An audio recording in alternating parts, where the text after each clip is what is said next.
represent conditional statements in symbolic form and English. Now that sounds super exciting, but here's the deal. If you don't know what a conditional statement is, it's a little more difficult. So let's start there. What is a conditional statement? Well, oftentimes you will hear people talk about conditional statements as if-then statements. If it rains, then I will stay inside. That is a conditional statement. Now, with this being true, we have the symbolic form of if P, then Q. So you will see, in words, if P, then Q. So we have like this double arrow. You may also see this as just if P, then Q with a single arrow. So either one of those notations could be the symbolic form. The big thing with this is that Q is true under the condition, right? The idea of a conditional, that P is true. So if P is true, then Q is true. Okay, let's play with this with some words and see if we can kind of make it make sense. So let's write a conditional statement using the following two statements.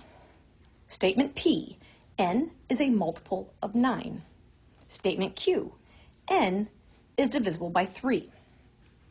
Okay, now, for the conditional statement, we really need to check two different things, right? We need to check if P, then Q, so that's the first one, and we need to check if Q, then P, because those are not necessarily the same.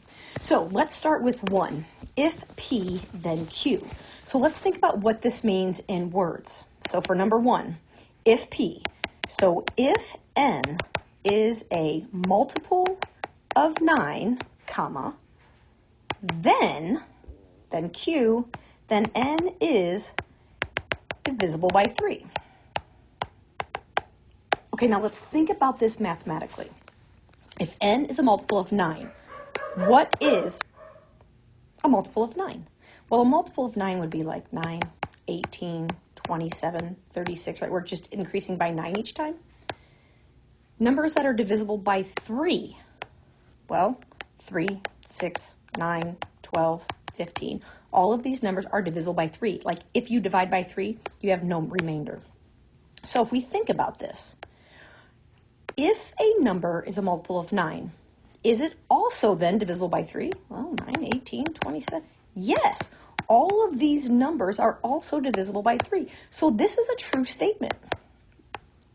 That is a conditional statement that works for this. So we know that could be 1. If P, then Q. But now let's try number 2, where it says if Q, then P.